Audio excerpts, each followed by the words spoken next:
الشيطان الرجيم بسم الله الرحمن الرحيم اللهم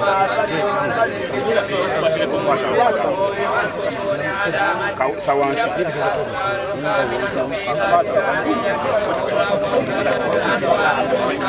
في سماء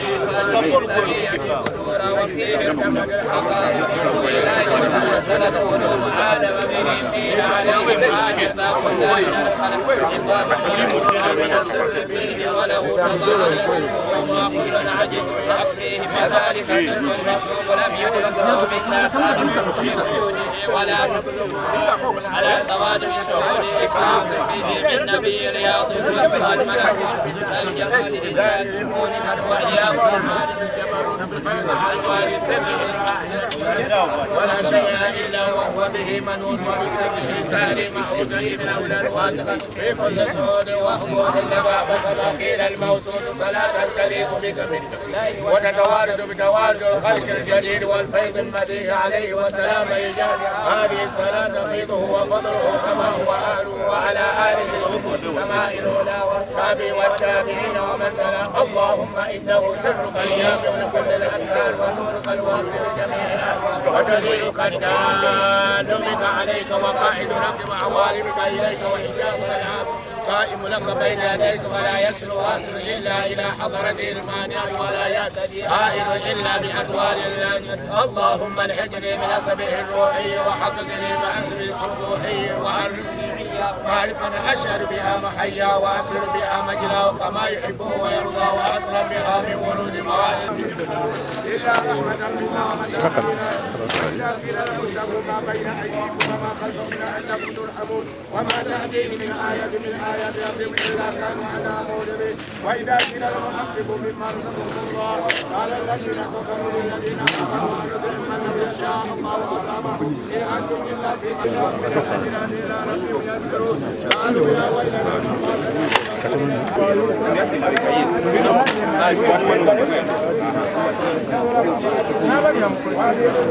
basi inshallah balabaki kodi marika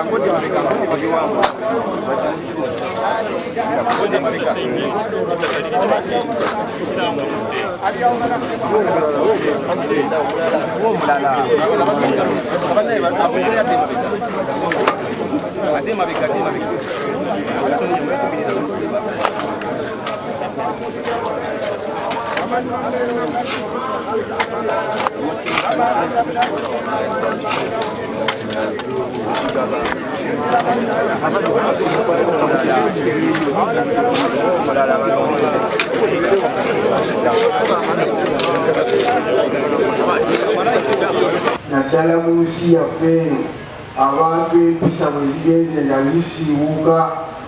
zisiwukidde ddala abantu obuntu bulaba obugenze bwe baggwamu naye abantu ngaawo bwe tubadde tukwatira ensonyi ate allah bwabatutwalako tuba tufunye okwennyamira kunene nnyo.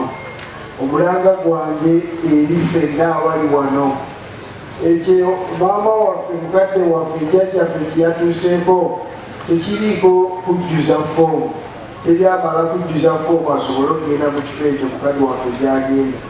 buli omu wenna essaawa etannatuuka naye ng'ogenda mu mbeera eyo tweteeketeeke tulongoose fayiro zaffe tusobole okuziteeka ku mmeeza ya allah subhanahu wataala nga zitululikako era nga anaasiima byasanzeemu naffe netusiima kyetulisanga tutegekedde.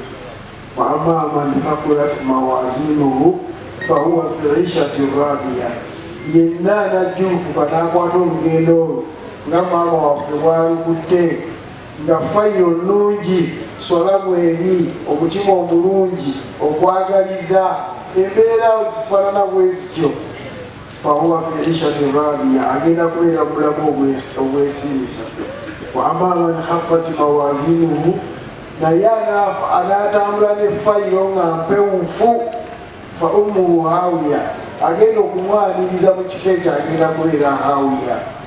Ettima, ensaalwa, enge n'obutafuga myaka gyaffe. Abasajja abakulu tutabuse, abasajja abakulu tutabuse ne twerabira omulamwa ogwatutondesa okujja ku mwaliro guno oguyitibwa duniya. Allah subhanahu wa ta'ala akwatirwa ensonyi omuntu awezezza emyaka 40 okudda waggulu okulaba ng'akola ebikolwa ebitasaanidde ebyawukana n'empisa ez'obuntu. Naye gwe n'oteefaako, nsaba Allah subhanahu wa ta'ala atutaase, atuwe okwekuba mu bifuba byaffe, tukole ebijja mu myaka gyaffe, ate tubeere ekyokulabirako ekirungi eri abantu abatutunuulidde. N'ebigambo ebyo bannange batuusaako salaamu ya mukadde waffe supasupimu kitalo nnyo ekyokuviibwako maama waffe jjajjaffe Hajjati Saara. Obubaka bwa gavumenti bwetikiddwa mukama wange Kamalabyonna Ekibuli era bubadde bulambuukufu bulungi. Nja kwongera katono nnyo nambe nti mukowe eryo tusigadde n'ekiyongobero ky'amaanyi ffenna ekyokuviibwako omulungamya waffe. Era tujja kusaba Allah subhanahu wa ta'ala maama amugaziize kabuli ye, teremu ekitangaala era amuwe ejjana Firdausi. Katonda yamutuwa yamututte ng'era bwe yalagira. Awo sijja kusukkawo. Ayi Katonda akuuma Ssaabasajja Kabaka.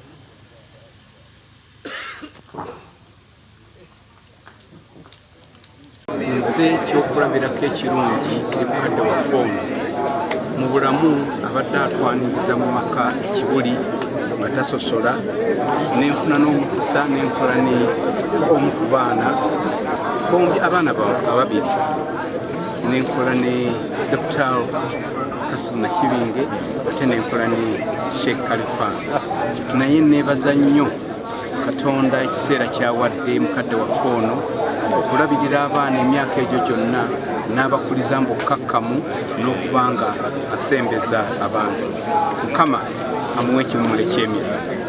Abadde omuntu mulamu, abadde ow'ekisa, ate ava mu nnyumba ennene ezisooka mu ggwanga lino ez'Obuyisiraamu n'Obuganda n'eggwanga lino okutwalirawo.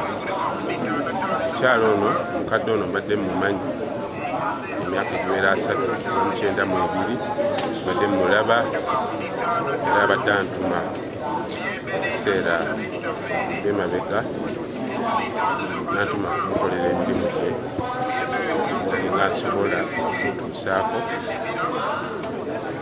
Era tumwebaza okuba nti yakuuma ekitiibwa ky'ennyumba eyo n'abeera nti akiwa musajja mukulu Kakulu yagenda ekitiibwa ky'ennyumba yakikumidde ddala bulungi. Twali omukisa guno okusaasira ekitiibwa Dr. Kasimu Nakibinge Yalangira wamu ne Sheikh Khalifa awamu n'abantu b'ennyumba eyo.